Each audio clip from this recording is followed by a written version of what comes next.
In the 2000s, India went online. Our internet population exploded from 50 lakh to 10 crore internet users. In the 2010s, we went mobile, and this literally means that the population of smartphone users went 12x from about 4 crore to 50 crore in the 2010s. And the 2020s in India is the decade of instant gratification. Now, according to the tech giants Microsoft and Meta, our attention spans are shrinking at a dramatic rate. In the 2000s, it used to be 12 seconds. By 2010, it was down to 8 seconds. Post 2020, it is down to 3 seconds or less. Now, this shrinking attention span and this desire for instant gratification is creating a massive market opportunity in India. So far, in the last 5 years, venture capital investors have poured in $2 billion, and enterprising founders are going after this theme of instant gratification. And this has given us something that we call the Quick India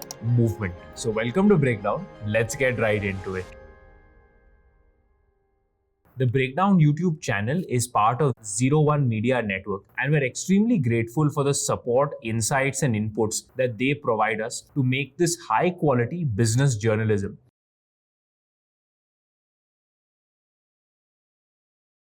A major misconception that people have is that Quick India refers only to quick commerce. And when they think of quick commerce, they specifically think of 10 to 15 minute grocery delivery to your house, which is what InstaMaids, Zepto, and Blinkit have become famous for. Our objective in today's breakdown is to convey to you that quick commerce has gone a lot beyond groceries and now spans pharmacy, meals, fashion, apparel, beauty, personal care, and even services. So quick commerce is no longer just about groceries. Every category of e-commerce is becoming quick, and this is why we call it the Quick India movement.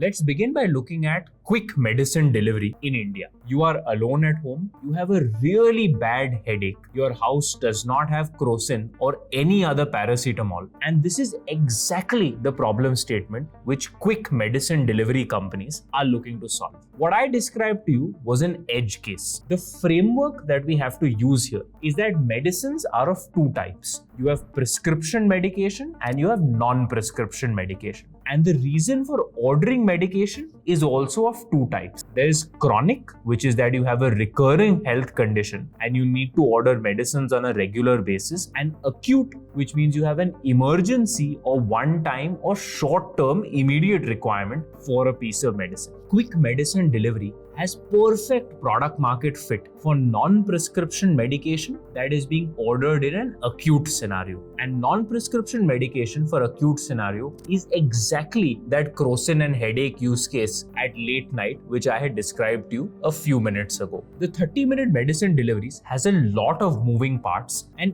each of these moving parts provide an opportunity to generate a profit. The first one is quick medicine delivery is not an easy category to enter into. Quick commerce only requires you to comply with FSSAI regulations on the dark store regarding how you store food, beverages, and perishable items. When it comes to medicine delivery, number one, you need a pharmacy license, so licensing is a moat. Number two is you need qualified doctors on your payroll because you have to do prescription management to make sure that if you are providing prescription drugs, there is a valid doctor's statement against it. Number three is you need to be extremely good at your supply chain because not all medications can stay at normal room temperature. Not all medications can be stored at the same temperature. And remember that just like how quick commerce companies built frequency of ordering through groceries and eventually have expanded into new categories, for the quick medicine delivery companies, entering the acute non-prescription drug space with a 30-minute delivery proposition is a wedge to allow them to slowly grow into a lot more healthcare related services. So I actually think the 30-minute medicine delivery promise is real, and we will see some category defining companies coming out of this space.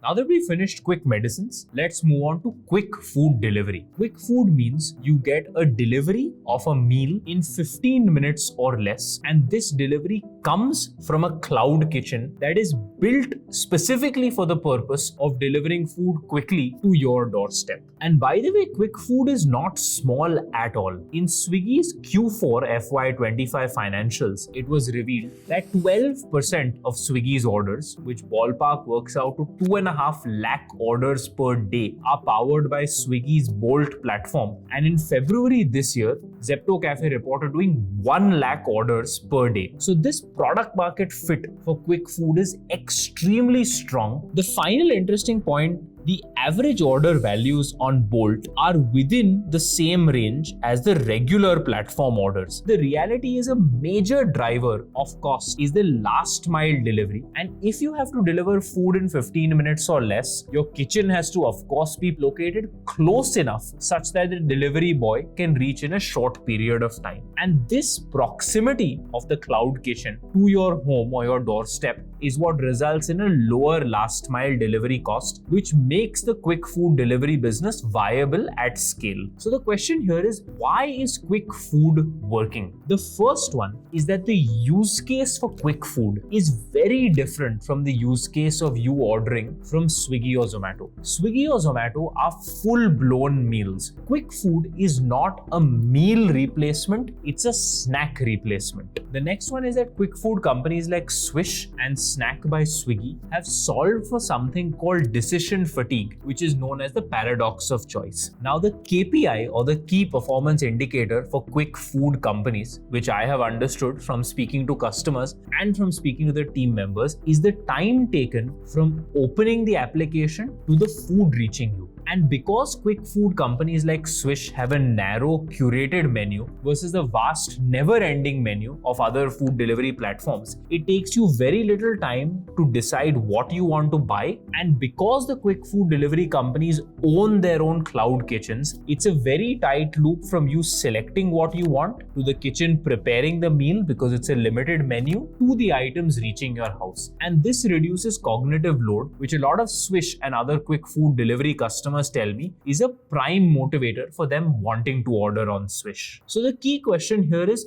why would Swiggy and Zomato take such a big risk of upsetting the National Restaurant Association of India and despite that still continue to offer some quick food service? The answer is that the TAM for quick food is just much larger than the TAM for meal or full meal delivery in India. The reason for this is that the TAM for quick food in India is a combination of the office canteen TAM plus the snack foods TAM plus a certain portion of the unorganized street vendor TAM. I won't bore you with the numbers, but when you put this together, the market size for quick food in India is over 1 lakh crore rupees per year. The market size for full meal delivery in India is less than 90,000 crore rupees per year. And therefore, if you are a food delivery incumbent in India today, like Swiggy, like Zomato, you just cannot afford to let companies like Swish continue to grow their user base because the market size for quick food delivery in India is literally larger than the market that they are operating in today. When you look at food and beverage delivery marketplaces like Swiggy and Zomato, the strength lies in logistics, which they have excelled at. The strength lies in being able to aggregate a large base of third-party restaurants, create high-quality listings with reviews, and provide the delivery to the customer. So in the marketplace delivery model, the strength is in logistics. But when it comes to quick food and you having to deliver in 15 minutes or less, you need to own the kitchen to be able to deliver fast. And when you own the kitchen, you become a cloud kitchen business, similar to Rebel Foods, which owns brands like Fasos. And there the power of the business or the strength of the business lies in the culinary expertise, the ability to do menu refreshes, the ability to do R&D on the culinary side. So the hard part to execute in quick food is not only do you have to have the cloud kitchen DNA of culinary expertise, but you have to have the operational rigor, the logistics bandwidth, and excellence of a food delivery platform.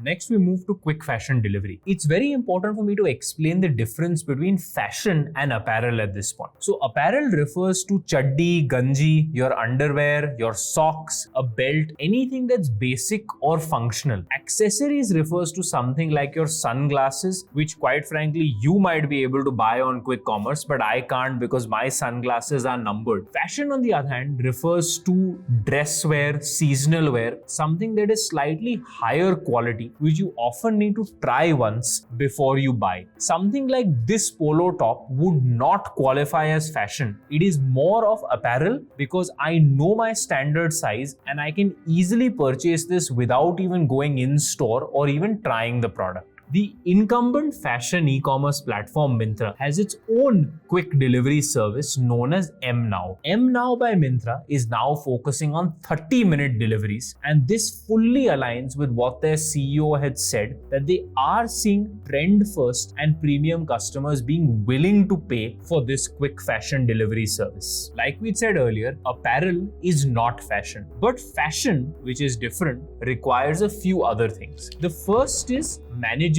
of returns. The data from Myntra and other fashion commerce platforms tells us that the return rate on orders is almost 25% to 40% for select items, and therefore horizontal quick commerce platforms like Zepto are not built for managing returns. The next one is fashion items often need to be handled with care. The third item is that fashion often requires altering or tailoring. Now, I'm sure a lot of you have purchased a very nice outfit, but you've needed to cut maybe 1 inch somewhere. And this is something that a horizontal quick commerce platform can't offer you, right? They are simply focused on getting groceries from the dark store to your house. The fourth and final reason in my mind is that fashion is fickle. Trends come and go. A particular celebrity wears a certain type of outfit, it blows up, and 2 weeks later, there are no further sales of that outfit. The key risk that you need to underwrite in quick fashion or any fashion business is inventory risk. Between the time that it takes for the goods to be manufactured to reach to your warehouse, there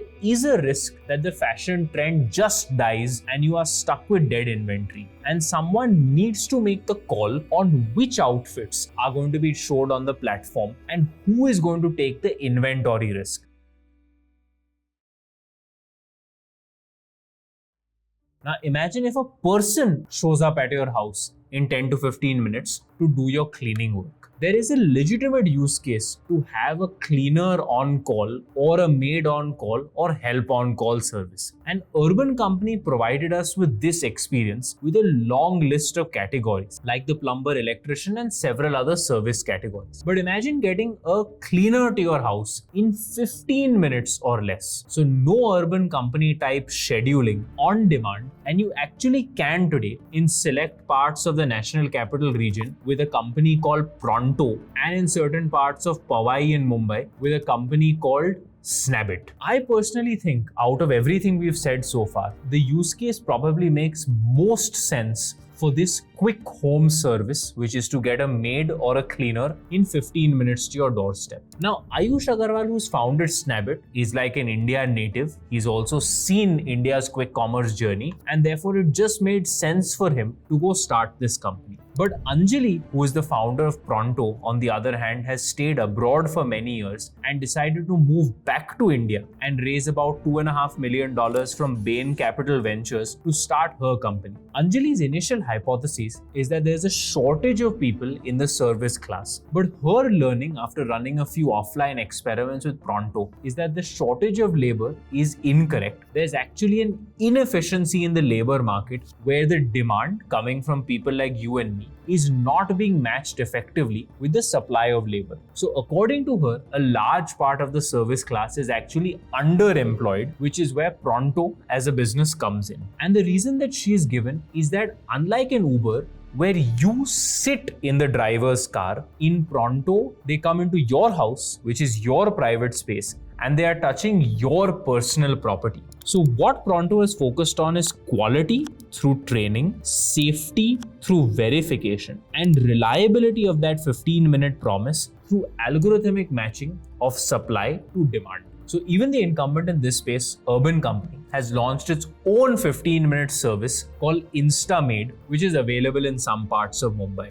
It's an extremely hard business to execute on because not only do you have to meet the Quick India promise of reaching the customer's doorstep in 15 minutes, you are literally sending a person, not a product, to perform a service which can have varying outputs and customer satisfaction. Finally, let's go to opportunities for builders like you. The evergreen opportunity that we had highlighted in our previous quick commerce breakdown as well is to build a manpower agency. And here is what an executive at a large quick commerce firm said. Manpower availability is not rising in proportion to the demand. Bikers are getting more and more demanding. It is becoming tough to hire and retain. These are just not good signs. The shortage is reasonably acute. It is soon going to become unmanageable. Now, running a manpower agency is a brutal blue-collar business. You have to find the riders, bring them from their native place to the metro city. The delivery boys are putting everything at risk to make the Quick India movement possible. We do require organized manpower agencies that are negotiating on their behalf to make sure that they are getting the right wages and incentives. The next opportunity is to build a quick food native cloud kitchen business. Quick food right now seems to be more of a first party play where Swiggy Snack is delivering from its own cloud kitchens, where Swish is delivering from its own cloud kitchens, but the marketplace model is slowly starting to emerge in quick food as well. In fact, Swiggy Bolt, which is delivery from third party restaurant partners, is 12% of Swiggy's overall order volume. And every time there is a new channel, for example, quick food, which is 15-minute food delivery, is a new channel, there is an opportunity to build a business around the new channel. An early pioneer here is a Bangalore-based startup called Low Foods, which is popular for its Protein Chef food brand. And Protein Chef was an early partner of Swiggy Bolt. Low Foods has managed to raise a $3 million Series B led by the team at Rainmatter Capital. So clearly, if you are a culinary expert or know a culinary expert, there is an opportunity to build a very successful quick food native cloud kitchen company. The next one is quick beauty and personal care. Now, the CEO of Nykaa Beauty shared a very interesting perspective. 80% of what we sell is beauty, 20% is personal care. But personal care is what is really picking up on quick commerce. Personal care is something like a face wash. Beauty is something like a foundation, which you really have to think through before making a purchase. And Anchit beautifully articulated this by saying that beauty is an inspiration and discovery-led category. Personal care is typically products that you know beforehand that you're going to buy, similar to fashion being an inspiration category and apparel being a quick decision category. The final opportunity, when Amazon first appeared, the concept of listing on a third-party e-commerce marketplace emerged. Over time, brands realized that all third-party e-commerce marketplaces, Amazon included, extract marketplace rent, which is that they keep putting pressure on the margins or the commission being charged in order to increase their own revenue. Therefore, players like Shopify entered the market to help brands create their own e-commerce website to be able to sell direct to customer and not through a third-party marketplace like Amazon. The similar story is playing out in quick commerce as well. The rise of Zepto, Instamart and Blinkit in India allowed brands to list their product on the quick commerce channel and have it delivered to customers in 10 to 15 minutes or less. But now, as the quick commerce companies start to focus on monetization and profitability and no longer on growth, the cracks are starting to emerge. The commissions are being charged, the commissions are being hiked. A variety of fees from listing to promotion to one time are being implemented on brands. So brands have now started to think, if I can offer e-commerce online, why can't I offer quick commerce, which is quick delivery when you book on my company's website to your house? And this exact service is now being provided by startups like Zippy, which is run by my friend Madhav Kasturia, and Quick by Ankur Agarwal. Both Ankur and Madhav have raised venture capital money for their respective businesses, and their promise is super simple. And this means that now brands are also starting to think about making quick commerce available as a feature on their website, which is what is creating this opportunity for companies like Quick, Zippy, and maybe a business that you decide to start. So that's all for opportunities.